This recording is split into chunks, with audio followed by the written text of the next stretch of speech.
àtàwọn seeding náà àwọn tó máa bá play and the rest of that, yeah. So mo wá lọ sí ibẹ̀ yẹn dànù, one sec. Mo bá lọ sí shop níbi tí mo wò pé tí n bá decide láti ra jersey kan sìn, right? This is the jersey. Lórí screen wa mi mọ̀ bóyá ẹ̀ ń rí screen mi, mo ń share screen mi báyìí. Bẹ́ẹ̀ni, Henry. Henry, great. So website ibi tí mo ti lè ra nǹkan lélẹ́yìí. Okay, mi mọ̀ bí mo ṣe máa dáwó. Ṣẹ̀gẹ́ ìsìn, but mo fẹ́ ra jersey yìí kí n join the numbers of people tó máa wọ jersey Yoruba Nation yìí, right? So which means pé tí n bá lọ síbi yìí, tí n bá lọ order, yeah, I can get that delivered in how many days, sir? Tẹ́ bá mind. Yes. Bí mo ṣe ń sọ̀rọ̀ lọ́wọ́lọ́wọ́ nsìn. Yes, sir. And distribute àwọn jerseys yẹn across the world. Address ti wà ní South Africa. Address ti wà ní UK. Ó ti wà ní Canada. Ó ti wà ní France. Ó ti wà ní Spain. A ti distribute gbogbo ibi tí àwọn èèyàn ti máa get àwọn kinní yìí. Right from the source of the production ni wọ́n ti dispatch àwọn kinní lọ sí all these various locations, so that àwọn èèyàn kò ní sí pé bóyá from one place to another, bóyá wọ́n fẹ́ rà ní America, a ṣe ń dispatch ẹ̀ ní Europe. No, most especially many of we do. Ọ̀pọ̀lọpọ̀ àwọn tá a jẹ́ media presenters, tá a jẹ́ agent fún jersey, that they might get supply. As long as you get us the address, we dispatch to you, and within 3 days you can have them in any part of the world: Europe, America, Canada, France, Spain, Italy. But to be on the safe side, we ask for 5 to 7 business days. We do normal, yeah, okay. Yeah, we do try to deliver in 3 to 4 days, but we ask for 5 to 7 business days.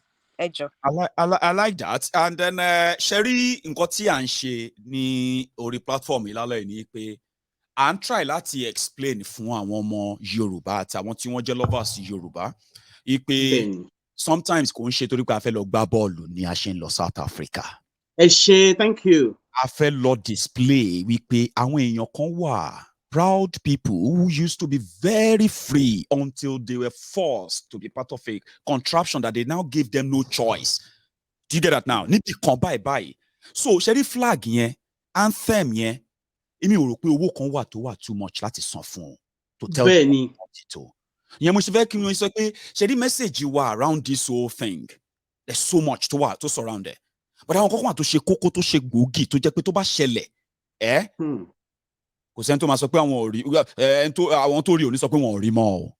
Bẹ́ẹ̀ni. Àwọn yẹn ni mo fẹ́ kí a tà fún àwọn èèyàn wa ó ju owó lọ o. Lady Adedoyin, you have been so good with numbers, and you are the ones who have made it clearer for us nípa pé there are so many ways we can help, and you've highlighted all those ways we can help in a way, okay? So we have spoken about Baba 1010.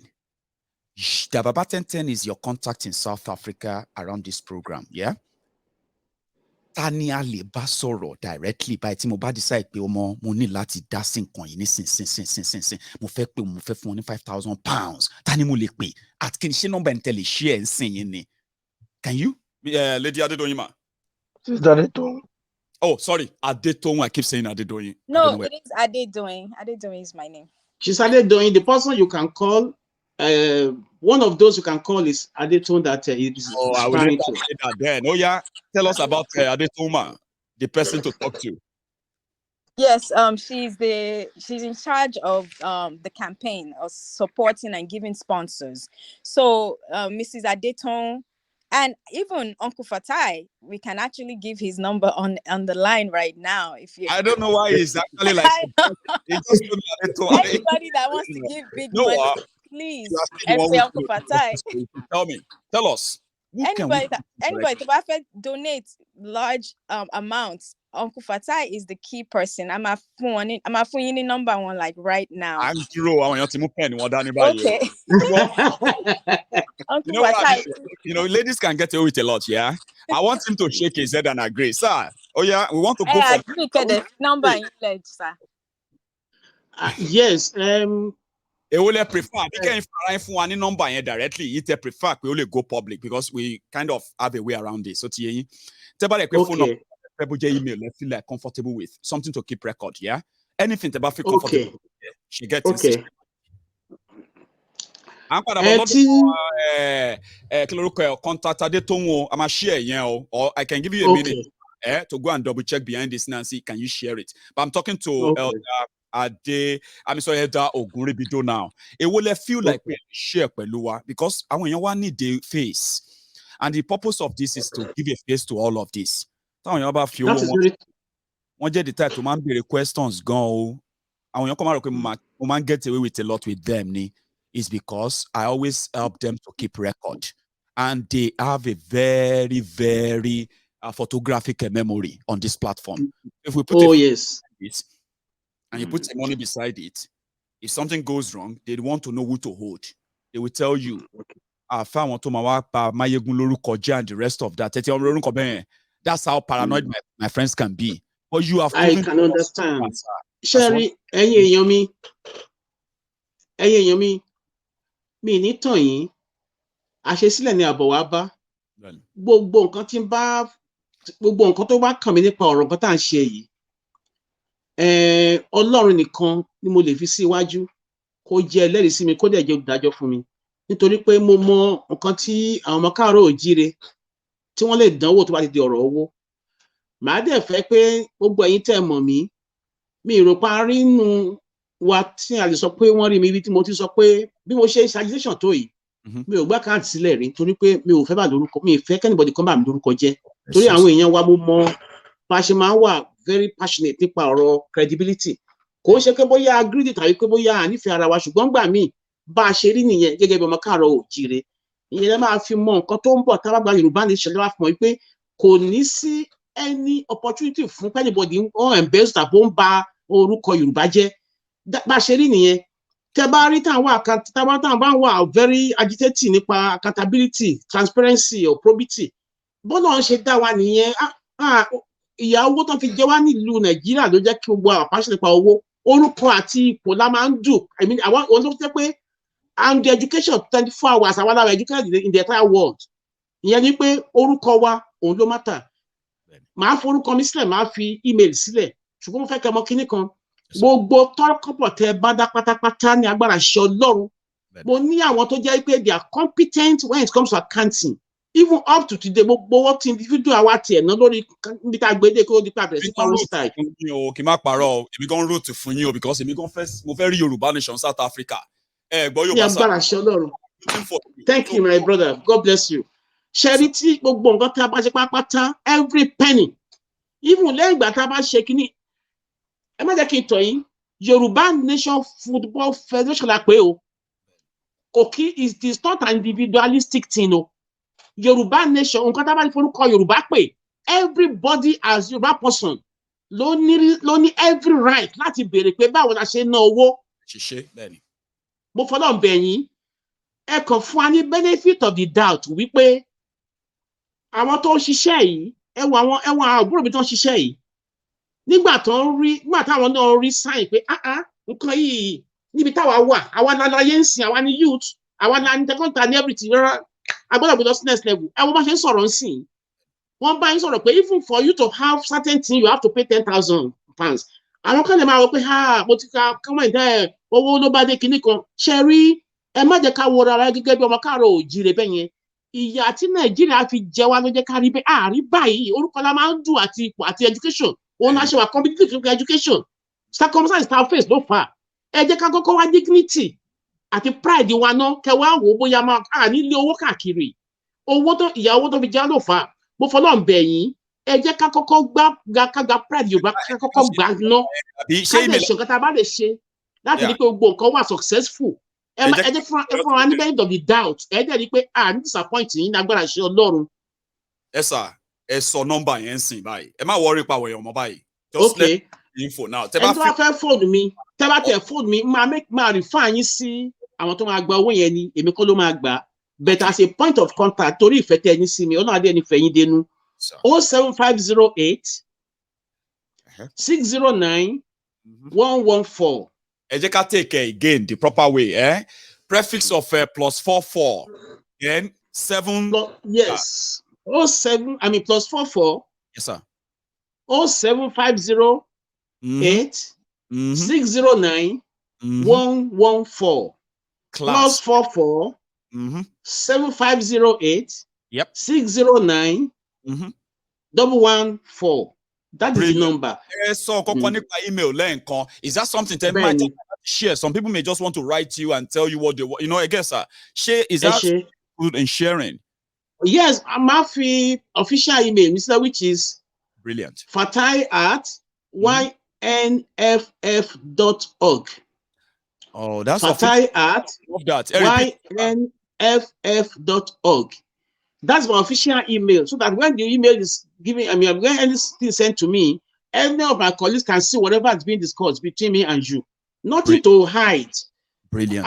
The pride of our Yoruba nation and no individual interest. Nothing between more. Are you seeing? Tọ́rọ́kọ́bọ̀ tí mo fi ń jẹun mò ń gbà ń bẹ̀ iṣẹ́ mo wà yìí. So kò ṣe pé bóyá èèyàn wà after anything. Ẹ àdúpẹ́ lọ́wọ́ Ọlọ́run ẹ get in sí. Ẹ ṣe nítorí pé Ọlọ́run kó dúró tì wá. Ẹ má jẹ́ ká blame àwọn èèyàn wa nítorí pé accountability matters and transparency matters. Torí àwọn èèyàn wa lóòótọ́ àwọn èèyàn lásìkò wọn ti bèèyàn rere jẹ́ ṣùgbọ́n ẹ jẹ́ ká wò pé a fẹ́ gba Yorùbá kúrò nínú ìgbèkùn Olúwa dẹ̀ fún wa ṣe. Ẹ ṣe gan mo dúpẹ́ lọ́wọ́ yín sà. As well. In fact, ẹ máa ṣe closing remark. Ẹ má rush. Ẹ má worry sir. Ẹ máa ṣe closing remark. Mi ò rush. Because I fẹ́ padà lọ bá Mr. Olunsin because ibẹ̀ yẹn ni ibi tí mo rò pé mo need the energy kan. Ó ti yẹ yín sìn energy yẹn máa jẹ́ energy ẹni tó ti gbá ball. I don't know bóyá Mr. Olu máa ń gbá ball. You probably actually support mo máa ń gbá ball dáadáa, but my team is not doing very well now. My United is not doing well. Mo fẹ́ kẹ́ fún wọn ní vibes. Like, guys, listen, right? This is just, see this as a game, but in a bigger picture, that you can also tell a story while you are enjoying a game. As a young person who just want to go there and enjoy himself, right? But at the same time, delivering a message, a bigger one for millions of people. I want you to actually tell people that it's important to be part of this, not only just when you contribute. If you are in South Africa, what will you be doing on the 22nd of May? If you have a chance of sharing Yoruba Nation up in South Africa, would you rather go clubbing? I want you to convince me. That's what they told me when I wanted to get my first job in the UK. They said, role play. Convince us that you can do this job. Now you're already doing it, Baba. But again, tell me, if you want to convince me to be part of the eras, I mean, the cheerleaders, the supporters club, and I'm currently in South Africa. Oh yeah? Sell me that ticket, Baba. Surely, what I would just say is, if you're a youth or you're a young person and you want to, you like sports and stuff, this is your time to get involved and, to promote your culture. Just the same way, people go and promote the Afrobeat, it's the same energy. No, football, because this is our culture, our heritage, our culture. Our language being displayed on a global stage, and as a young person, you should be proud of who you are. Just the same way, when a song that is sung in Yoruba is played on a radio station in the United Kingdom or in America, the way we, the Yoruba, feel that the same thing, in South Africa. And not represent Oduduwa, which is the Yoruba nation. So, as a young person, it is best history, because history that are very, very important for generations and many years to come. Because I'm a documented. Then they will live on our website. So they on the website and they will live and. Ẹ̀dẹ̀ lè sọ fún àwọn èèyàn náà tó jẹ́ ọ̀dọ́ tó like football pé ẹjọ́ tíìmù máa play o nínú lára àwọn ọmọ ọṣẹ́ yín náà pé kí ni ìwọ ẹ̀yin tẹ́ bá support the Yoruba nation ẹ lè sọ fún àwọn ọmọ ọṣẹ́ yín náà pé my team is going to play today, I'm so excited, I've got a jersey and everything, and they're going to be streaming it live on our website. You can watch it, the passion, the drive, the whole energy around. You can build the momentum. And and you can also get to know the players as time goes on, because we'll review, by the time we get closer to the game, we'll review the players, and the players, they will be passing us, giving us messages, and we'll be showing clips of them playing, football, doing kickoffs, doing the training, so people can actually see and build a fan base around them, because whether people like it or not, Atigba Yoruba Nation. And this is this is another way to tell people that look, Afeta Duro. So Tabafeta Duro, Tabafeta Duro, Tadetin take a step away, Avelogba Bo on an international level. I think it's a big thing. Exactly. And on an international level, this is a very big thing for the Yoruba people. And as a young person, to get involved and support that, oh, I remember when we were getting doing our self-examination, back then. I was at the stadium that they played in South Africa when they played their first match as the Yoruba Nation football at the Yoruba Nation Football Federation. As a team when we were represented our nation. And while I'm being history, you can take pictures with the players. You can to create memories. You can take pictures with the team. We're gonna go back just to create memory as a young person, because I can only imagine how the people that were young that time, were when they were with our Baba Awolowo. I wish I was with Baba Awolowo then, because to me, I would have taken so much pictures as I can. Then to tell people that look, the savior of exactly. This is now is the opportunity to get involved. Take pictures with the player because you're making history. So we are making history, and all these things will be documented properly and preserved in the museum for years and many years to come. Our children, and to further motivate us that look, when I was your age, I'm 33 years old. And I'm getting involved now. I love it because I mean, in 50 years time, when you are 83, you'll be seeing your grandchildren and say, some of you know even understand how we take forth for Yoruba Nation. But I'm glad you are here and all of you are working about us. I like that. Yeah. So if you're a young person, this is the time to get involved and make history. Be part of history because it is very important. I like that.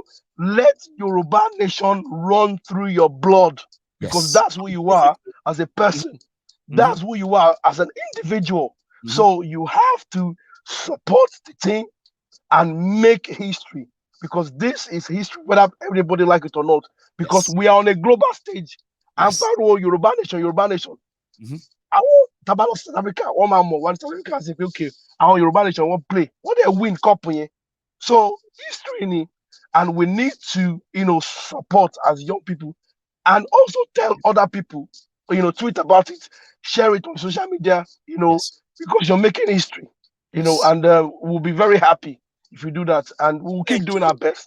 We'll keep doing what we can. Thank you very much. But I'm so sorry for my voice. I would have said much more, but my voice just got in the way. Thank you. Okay, but here you are. It's part of the passion we need to show that sometimes it's so inconvenient, right?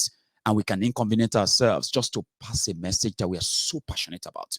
So we want to say thank you to you. We got it. We got the message. All of us.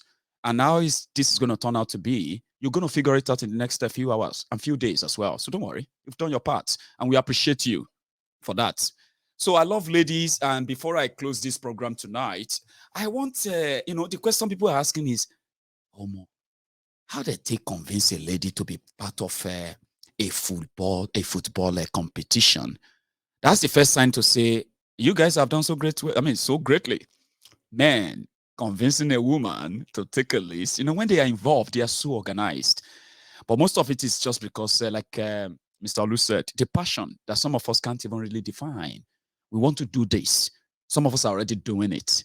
And most of the time, our own comforts, family, job, and other things are also affected that we just have to learn how to adjust just because we love Yoruba Nation. So a woman who is doing this is enough to tell you that if this was put together by men, then now they actually have a stabilizer in between them. So, my lady,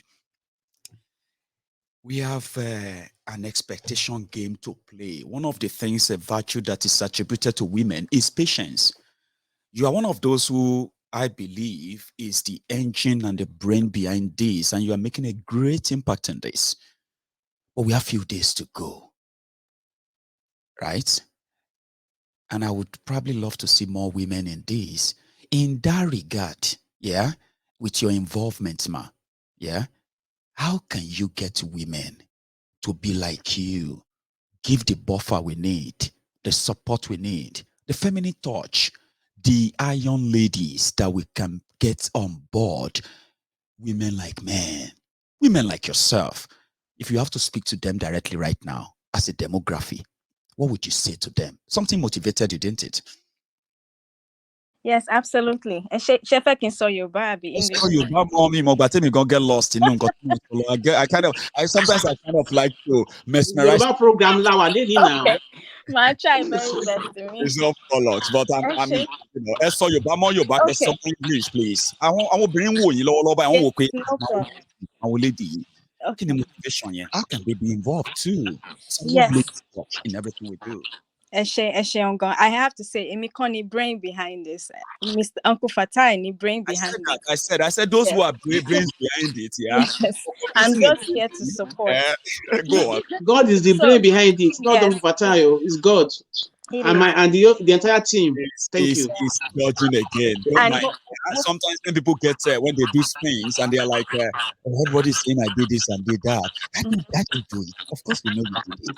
If God did it, we love judging, and it's sign of it's actually the sign of a kind of respectful nature of the Yorubas, and I like that. All the time you do something great, own it, sir. You are behind this with the support of God, and you have a lady. Yes, and mo fẹ́ dúpẹ́ lọ́wọ́ gbogbo àwọn mo fẹ́ dúpẹ́ lọ́wọ́ gbogbo àwọn tó start gbogbo kìíní akọ̀ wá ń bí just to support. And I have to say, mo ti sọ tẹ́lẹ̀, I'm not really a football fan, but nǹkan tí mo jẹ́ ni I am Yoruba before anything. So because eléyìí jẹ́ something that is important to Yoruba nation. And let me tell you why this should be important to gbogbo obìnrin àtọkùnrin out there. Okay, this eléyìí máa jẹ́ first time tí Yoruba máa showcase ààrẹ on a global world. Èmi tí mo jẹ́ I'm a mother. Mo ní 4 beautiful children. And three black boys, right? Imagine, follow me there. 3 black boys, very well behaved, very well mannered, handsome sons. But ìjọ kan máa wà táwọn ọmọ yìí máa jẹ́ threat to somebody because of the color of their skin. No matter èlò tí mo ní láyé yìí, or no matter how well behaved they are, ìjọ kan máa wà tó máa dàgbà, tó máa jáde, tó dẹ̀ máa jẹ́ threat to somebody because of the color of their skin. Ṣé dẹ̀ mọ̀ pé tá bá nílùú tiwa, tá bá ní nation tiwa tó yẹ pé we look the same, à ń sọ èdè kan náà, I live in the same, we have the same ideology. Ta ló máa feel threatened by them? Kò sí. So mo mọ̀ pé Yoruba nation is the only saving grace for àwọn ọmọ mi, àwọn black boys mi. You know, mo fẹ́ kó wà nílùú tó máa fún wọn ní kan balẹ̀, tó máa fún mi ní kan balẹ̀, like I don't have to, mo ní láti jókòó pẹ̀lú wọn bá wọn sọ pé tẹ́ bá jáde o, tẹ́ bá rọ́lọ́pàá o, kẹ́ ṣe báyìí o, kẹ́ ṣe báyìí o, ẹ má ṣe báyìí o. Ṣé mọ̀ pé life táwọn ọmọ wa máa ń live is different pẹ̀lú life táwọn ọ̀rẹ́ wọn máa ń live. The way they behave is different. They have to be cautious about nǹkan tó bá ṣe, tó bá jáde, tó bá rí òyìnbó, tó bá rí police officer, tó bá rí ilé, tó bá rí gbá.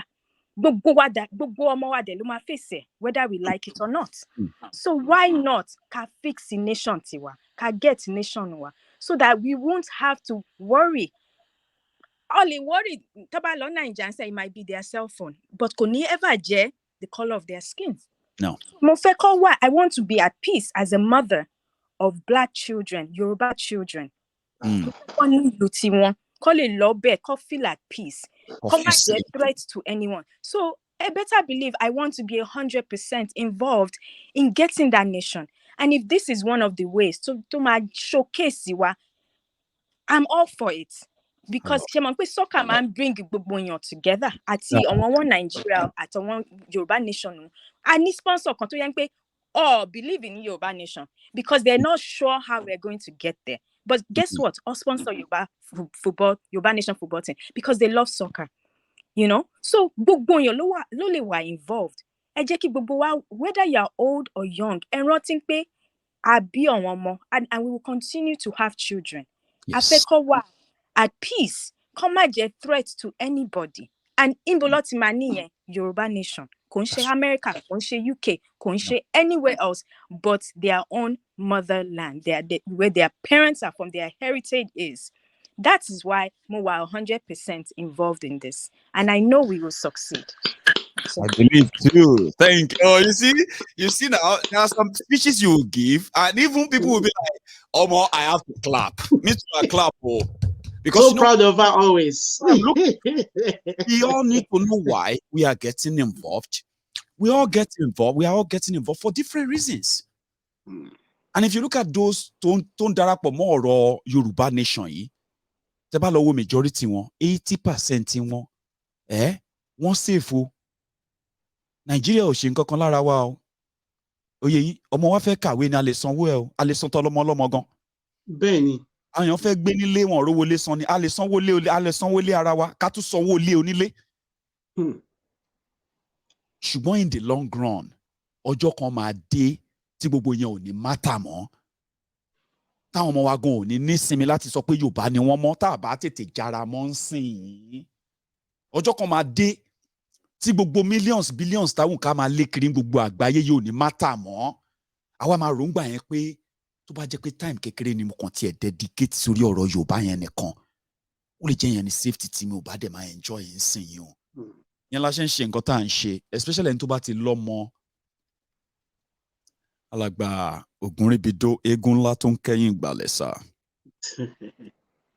My darling brother, ẹ ṣé gan ni. Ẹ̀yin náà lè máa bá wa fi òǹtẹ̀ lé. Tí Yorùbá tó bá ti bọ́ lọ́tẹ̀ yìí, ká má blame Fúlàní, ká má blame Hausa, ká má blame Igbo, but ká blame ara wa. Báwo lẹ ṣe lè bá mi sọ àwọn èèyàn sá gẹ́gẹ́ bí àgbàlagbà? God bless you, my brother. Ẹ ṣé gan ni, Olúwa bá bùkún yín. Ìwọ tó ń gbọ́ mi àti ẹ̀yin tẹ́ ń gbọ́ mi tẹ́ jẹ́ àwọn ẹ̀gbọ́n mi, ẹ̀yin bàbá mi, ẹ̀yin ìyá mi.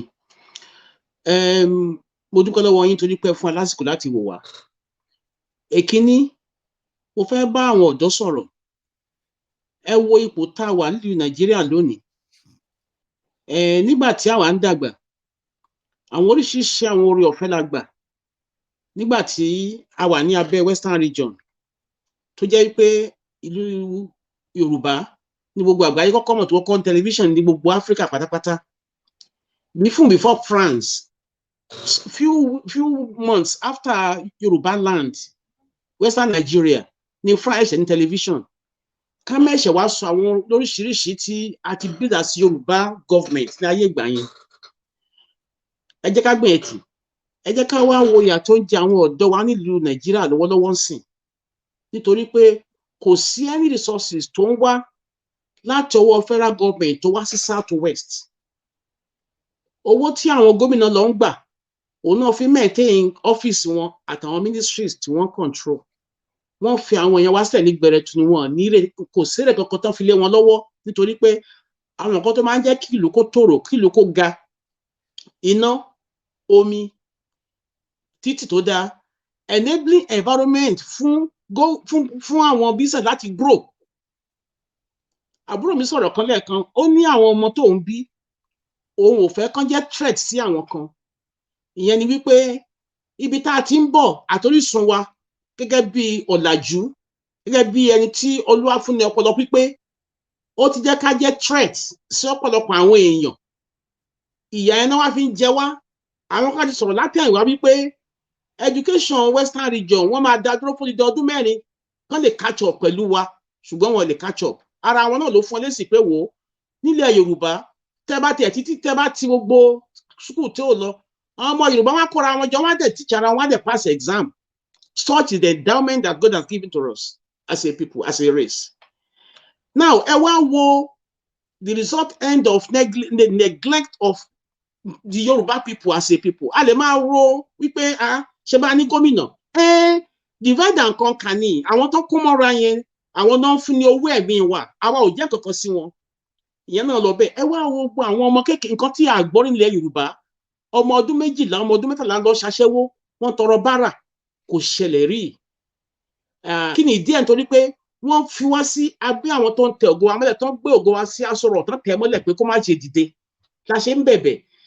a dẹ̀ ti jẹ́ akọni tipẹ́tipẹ́ ẹ jẹ́ kí n rán yín létí ní ìlú UK ń bí nígbà tí a máa kọ́kọ́ ní dúdú tó máa attract tó máa play football tó máa attract million ọmọ káàárọ̀ òjíire ni kí lorúkọ ẹ̀ Justin Fáṣàánú ẹ̀gbọ́n John Fáṣàánú òun ló kọ́kọ́ attract 1 million mark ní UK ní football Akeem Olajuwon l'Amẹ́ríkà ńkọ́ ṣe rántí tó ń gbá basketball ní Amẹ́ríkà so a ti make mark wa bọ̀ ẹ wá wo nǹkan tó tẹ́ bá lọ lórí tí ní UK lẹ́yìn sìn ẹ máa gbórin àwọn Davido ẹ máa gbórin àwọn young Yoruba people táwọn òyìnbó ń play ìyẹn ni pé before the internet àwa gan àmọ́ ìyí ara wa àti ògbó tá a gbé wá sáyé gẹ́gẹ́ bí ọmọ Yorùbá internet ló wá blow wa out tó tún àwọn àṣírí wa pé báyìí la ṣe tó gẹ́gẹ́ bí ènìyàn torí pé propaganda àwọn alágbára kò jẹ́ ká mọ ìyí ara wa a ṣe mọ ìyí ara wa díẹ̀díẹ̀ báyìí ni. ẹ wá wo ìyà tó ń jẹ wá gẹ́gẹ́ bí wọn káàárọ̀ oòjíire torí jealousy mo sọ fún lẹ́ẹ̀kan mo ní àwọn kan ní over 30 years ago wọ́n náà fẹ́ bridge education gap between north and south.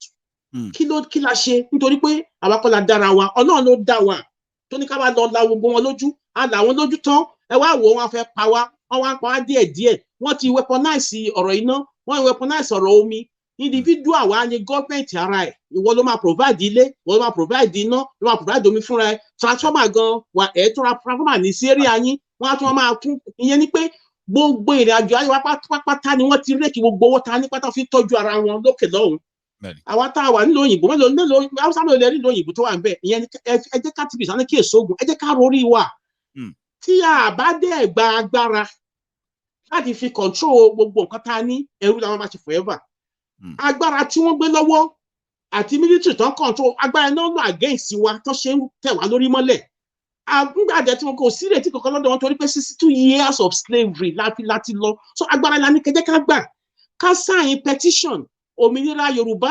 2022 nítorí pé àwọn tó mọ̀ wá dáadáa tó tún fa advice wálé ká lè sọ fún wa wípé tẹ́ bá lè ṣe léyìí ìyẹn láti communicate fún wa àgbáyé pé fẹ́ gba òmìnira communicate to the world bí ni wọn ò fẹ́ náà ṣe ń ra wá níyè pẹ̀lú spiritual means wípé ká má ṣe get ara wa rárá ká má kéde wa kó má yẹra wa pé tá a bá parọ́ sí gbòòrò nothing has bonded Nigeria together now because the constitution is fake amalgamation has ended they are playing Sharia so nǹkan tó ń kàn ló ni pé àwọn tó wá ń kó alọ́rọ̀ lọ tó ń lù tó àwọn bribe tó ń fún wọn òun gbogbo àwọn tẹ́ rí senate yẹn gbogbo àwọn governor tẹ́ rí bribe lórí wa nọ́mbà láti máa kó ọ̀rọ̀ wa jáde lọ gold diamond gbogbo kò sí nǹkan tó jẹ́ àlùmọ́ọ́nì ilẹ̀ tí ilẹ̀ Yorùbá ò ní jealousy yẹn ló ń ṣe wọn ṣe ń pa wá díẹ̀díẹ̀ pé wọ́n fẹ́ pa wá lóko wá tẹ̀kọ̀ gbogbo ilẹ̀ wa Fúlàní nìkan ló ń dá ṣe o àwọn tó ń ṣe pọ̀ ẹ̀bẹ̀ ni mò ń bẹ̀ yín ẹ jẹ́ ká gba agbára fún petition yìí.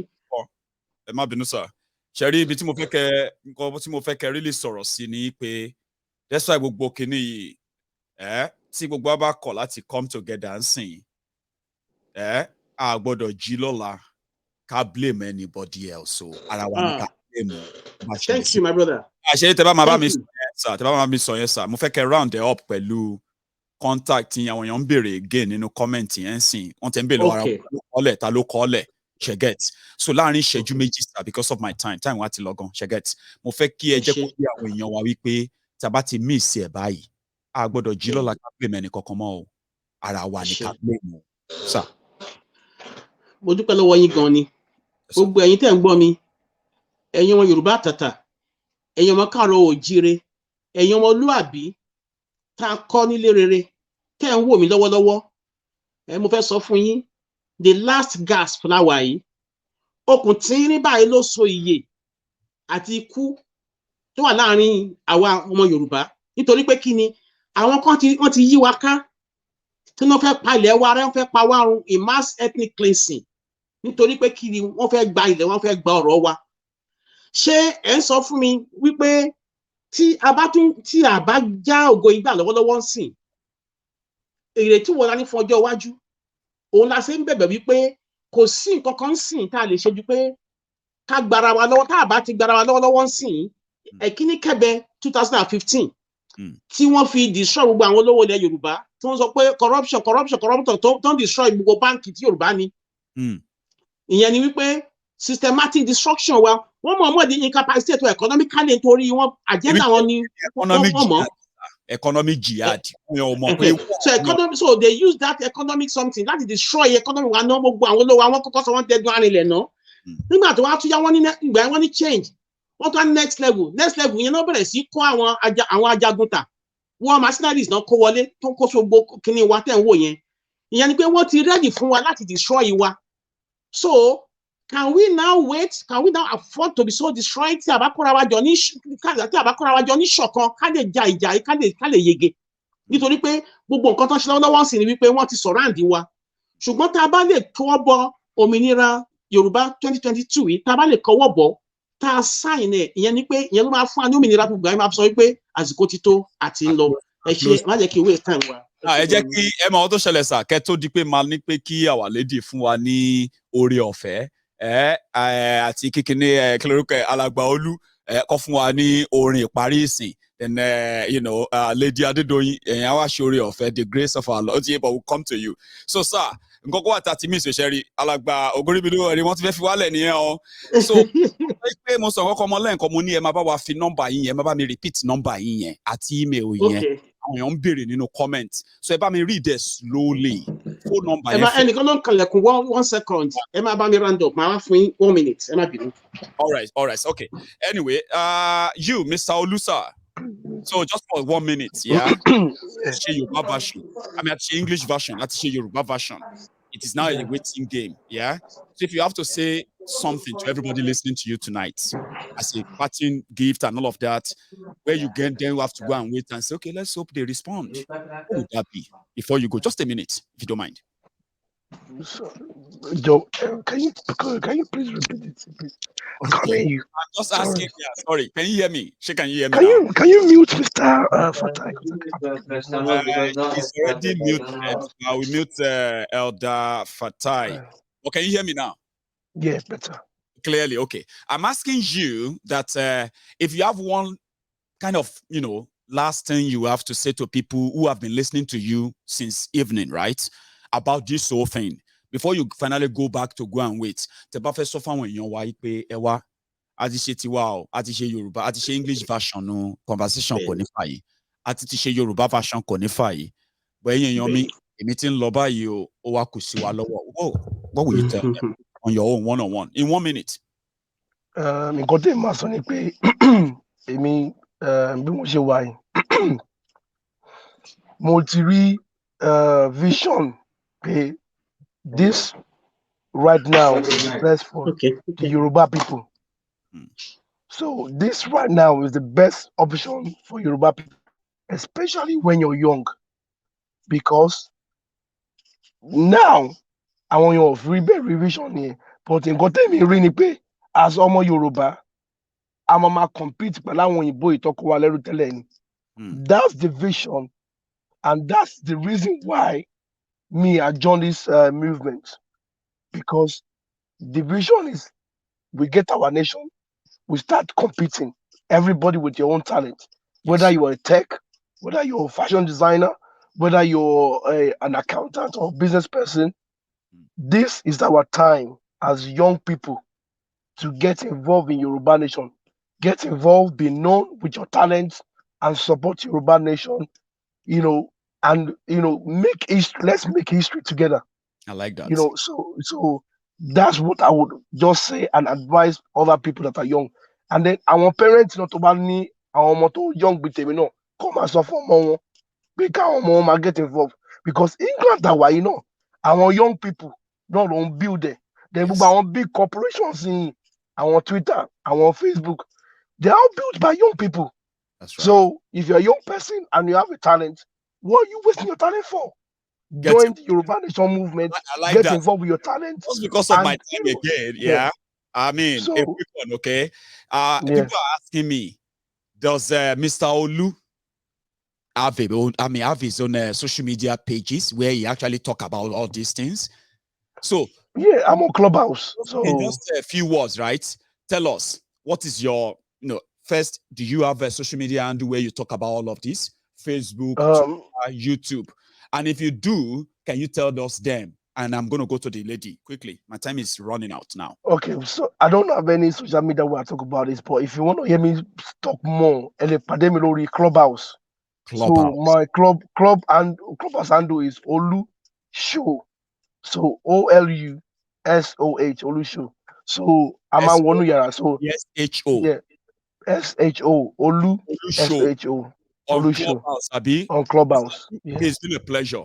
Since the Thank you moment very you much. are trying to drag me to make sure that we do this, we've done it. You've done so well. And please, Maigun, can you pin the Just Giving link as well, so people know where to? I'm actually going to drop that in the comments as because that's okay. But thank you very much for everything. Okay. Thank you very much. I really appreciate it. Our lady ma, in just one sentence, okay. If you have one thing to, something to leave with the people to say, listen, we spend a lot of time together this evening. You've heard me talk and do all that all night. But listen, as you go to bed tonight, please don't forget this. Get involved. How would you say that, Lady Ma? In a minute. In 1 minute, I would say get involved. Support by donating. If you want to hear more about, if you're a youth or you have young kids, ask them to come on Clubhouse to learn more about their Yoruba heritage, their history. We are on Yoruba Nation on Clubhouse. We are on Think Yoruba First. We are on the Rubicon. So join those platforms to learn more about history. On Yoruba Nation Clubhouse, we record everything. So you can actually go in there, listen at your own leisure, at your own time, whether you're putting kids to sleep or something. Listen, learn about your history, because once you know where you're coming from, you appreciate where we're going. So please try to learn as much as possible and support your team members, support Yoruba Nation. This is history in the making. We would love for you to join us, to be on board with us. God, thank you so much. Thank you. Thank you so much. I enjoyed myself, honestly speaking. And trust me, many people who watched us tonight, majority of them, they have different perception about the conifer now. You may not know, but you'll find out later. Don't worry. Right? Majority who once said, I can bet it right now that many of them now have different ideas about it. Esa, Alagba Ogunrebido, just one thing.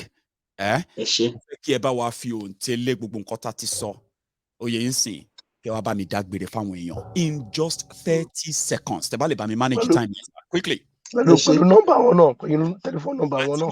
Mi gbàgbé. Mo dúpẹ́ lọ́wọ́ gbogbo ilé. Mo dúpẹ́ pé ní àṣálẹ́ darapọ̀ mọ́ wa. Ní agbára ṣe Ọlọ́run, ojú tẹ́ fi wá kò ní fọ́ o. Etí tẹ́ fi wá kò ní di. Gẹ́gẹ́ bí ọmọlúàbí, ọmọ káàárọ̀ oòjíire, ọmọ tí wọ́n fi olú ìwà bí, ẹ jọ̀ọ́ mo bẹ̀ yín ni. Ẹ má jẹ́ ká dàgúnlá lórí ọ̀rọ̀ yìí nítorí pé ilé ti yá. Ẹ jẹ́ ká kúrò nínú oko ẹrú. Ká lè gba ògo wa padà tí ilẹ̀ Nàìjíríà tó ti ń lò lọ́jọ́ tó ti pẹ́. Ẹ̀bẹ̀ ni mo bẹ̀ yín, ẹ má jẹ́ ká dàgúnlá rárá. Mo fi Ọlọ́run, mo fi àwọn alálẹ̀ bẹ̀ yín nítorí pé gẹ́gẹ́ bí brother mi sọ lẹ́ẹ̀kan yẹn, kó má dọjọ́ iwájú pé ǹbá dẹ̀ mọ̀, àbámọ̀ kò ní jọ̀rọ̀ wa o. Ẹ jọ̀ọ́ ẹ bá wa lọ́wọ́ sọ̀rọ̀ yìí ká lè jáde kúrò ní oko ẹrú, káwa náà ká lọ sọ gbogbo Badagry Ẹ̀pẹ́, ká sọ di Dubai, kí gbogbo dẹ̀ndá black káwọn náà máa sọ pé àwọn fẹ́ wá sí àwa la ní the most historical areas tí àwọn èèyàn lè wá fún tourism. Àwa la ní àwọn jẹ lọ sí òyìnbó náà fẹ́ kó anyway a máa sọ lọ́jọ́ iwájú. Mo fọlọ́ bẹ̀yìn ẹ bá lọ́wọ́ sí. Orúkọ tèmi Fatai Ogunribido. My phone number 07508609114. Then my email fatai@ynff.org. Ẹ ṣé.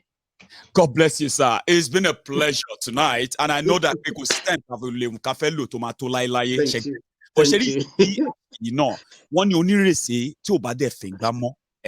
Èyí tá fínlẹ̀ náà yìí náà ṣá á bẹ̀rẹ̀ sí ní rèsì ẹ̀ láìpẹ́.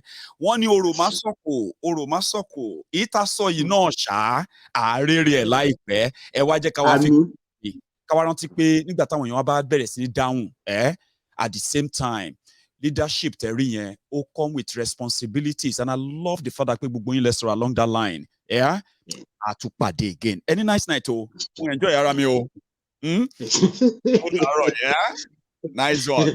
So, to all my friends all over the world, yes, this is the end of the broadcast. We've spent a very long time. And if you are just joining us, listen, right? You can watch the program from the start again. It's one of the loaded, interesting program, right? And trust me, you are never going to regret the time you spent with us tonight. So, to all other members of Mayegun's Diary Politico, I know you guys have been practicing social distancing with your like button on YouTube. How can you be up to 2,000 people watching at some point? And you know how important it is to drop your offerings at the gate, right? Before you get into the room, the temple. But you still continue to practice social distancing with your like button. So can you now go back and just at least click it now? At least we have come to the end of the broadcast. You have been so busy, Abby. You don't want to miss any parts. Liking the video was so huge for you. Now we've come to the end. Can you now take a moment and like it? And if this is your first time, maybe you should subscribe too. I mean, if you enjoy yourself tonight, yeah, why not? And for example, like, again, if you are just joining us, okay, remember, you can just rewind the broadcast and watch from the beginning. But to all my generous friends, you know, I actually feel like I'm a Fuji musician. You know, like, hey, you know, talk, and then people are like, Mayegun, I love this guy. Oh yeah, make I just pray. Oh yeah, make I do Dorime for Mayegun. So I appreciate all of you with your for your generosity, okay, on Mayegun's Diary Political tonight. I appreciate every penny given in super chats, but I appreciate more all of you who actually started with me from the start to finish. No joke. Imagine 180 minutes. Come on, man. I would never take that for granted. So thank you for all the time.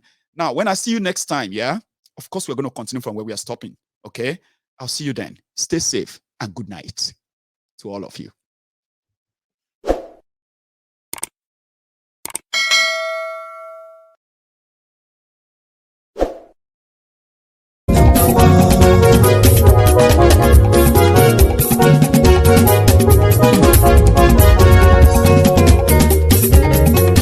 Àní ẹ̀sùnra kì í. Mayegun ti dé. Mayegun ti dé. Ọ̀jẹ̀lú ẹ̀sùnra kì í. Mayegun ti dé. Àní ẹ̀sùnra kì í. Mayegun ti dé. Lórí Facebook. Mayegun ti dé. Àní ẹ̀sùnra kì í. Mayegun ti dé. Lórí YouTube. Mayegun ti dé. Àní ẹ̀sùnra kì í. Mayegun ti dé. Bọ́ bàbá gbé wúrẹ́. Àní ẹ̀sùnra kì í. Mayegun ti dé. Ijó ìgbádìyẹ. Mayegun máa wí. Àní ẹ̀sùnra kì í. Mayegun ti dé. Pẹ̀sìdó bá rúfin o. Mayegun máa wí. Àní ẹ̀sùnra kì í. Mayegun ti dé. Kí gómìnà kówó jẹ. Mayegun máa wí. Àní ẹ̀sùnra kì í. Mayegun ti dé. Ọlọ́pàá tí ń darí bá. Mayegun máa wí. Àní ẹ̀sùnra kì í. Mayegun ti dé. Aṣòfin tí ń rúfin o. Mayegun máa wí. Àní ẹ̀sùnra kì í. Mayegun ti dé. Òpùrọ́ olóṣèlú. Mayegun máa wí. Àní ẹ̀sùnra kì í. Mayegun ti dé. Ọ̀jẹ̀lú ẹ̀sùnra kì í. Mayegun ti dé. Àní ẹ̀sùnra kì í. Mayegun ti dé.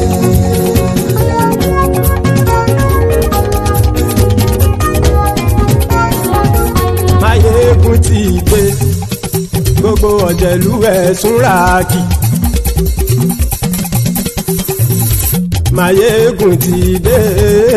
Gbogbo ọ̀jẹ̀lú ẹ̀sùnra kì í. Ṣùgbọ́n ní bá ti ṣe èyí tó yẹ kí wọ́n ṣe, ọmọ bá dèrò ní fi wọ́n níran o. Mayegun ti dé. Gbogbo ọ̀jẹ̀lú ẹ̀sùnra kì í. Mayegun ti dé. Gbogbo ọ̀jẹ̀lú ẹ̀sùnra kì í. Ṣùgbọ́n ní bá ti ṣe èyí tó yẹ kí wọ́n ṣe, ọmọ bá dèrò ní fi wọ́n níran. Wọ́n fowó bẹ́ẹ̀ o. Mayegun ó sọ pé wọ́n ò bẹ́ẹ̀. Wọ́n fowó bẹ́ẹ̀. Mayegun ó sọ pé wọ́n ò bẹ́ẹ̀.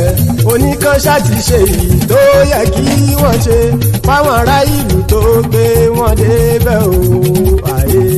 Mayegun ti dé. Gbogbo ọ̀jẹ̀lú ẹ̀sùnra kì í. Mayegun ti dé.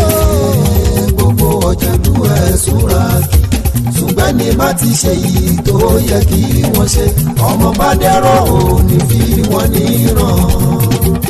Ha! Kì máa yí ṣe eré ọ̀rọ̀ yìí kì í ṣe ẹ̀fẹ̀. Kì máa yí ṣe eré ọ̀rọ̀ yìí kì í ṣe ẹ̀fẹ̀. Ẹni bá ti lè lẹ́bọ̀ lẹ́rù o ọmọ bá dèrò kàṣàyè tú wọn síta. Máyégún ti dé gbogbo ọ̀jẹ̀lú ẹ̀ súra kì. Máyégún ti dé gbogbo ọ̀jẹ̀lú ẹ̀ súra kì. ṣùgbọ́n ní má ti ṣe yìí tó yẹ kí wọ́n ṣe ọmọ bá dẹ́rọ̀ ò ní fi wọ́n níran. tẹnitẹni ọmọ Máyégún ọ̀rẹ́ ara ìlú mọ̀mọ́ ni mo fọlọ́run sọ ẹ̀ bá kìlẹ́bù lóòótọ́ olódodo ìlú ọ̀tá ìlú mọ̀mọ́ ni ìwọ ṣá máa ń ṣọ́ra kò sì mọ́ bẹ̀rù bọ́tà ń lé ibo níṣègùn lé káwọn mọ̀mọ́ fi ṣera wọn ni ó ti dẹrùn tí wọn ò gbọ́dọ̀ sì mọ́ bẹ̀. èèpo ọ̀bọ̀lọmọ bá dérò tàjẹ́ ò gbọ́dọ̀ jẹ́ ó ti jọba lórí àbínú ẹni kò sì mọ́ fòyà àìsíwọ́lu ní ẹnìkẹ́ ìgbódì ẹyin lábàrá ó kó ẹni tó bá dán wò á kàmù. Máyégún ti dé gbogbo ọ̀jẹ̀lú ẹ̀ tún ra kì. Máyégún ti dé gbogbo ọ̀jẹ̀lú ẹ̀ tún ra kì o. Ẹ̀yin bá ti ṣe yìí tó yẹ kí wọ́n ṣe ọmọ bá dèrò òní fi wọ́n níran o. Máyégún ti dé gbogbo ọ̀jẹ̀lú ẹ̀ súra kì. Máyégún ti dé gbogbo ọ̀jẹ̀lú ẹ̀ súra kì. ṣùgbọ́n ní má ti ṣe yìí tó yẹ kí wọ́n ṣe ọmọ bá dẹ́rọ̀ ò ní fi wọ́n níran.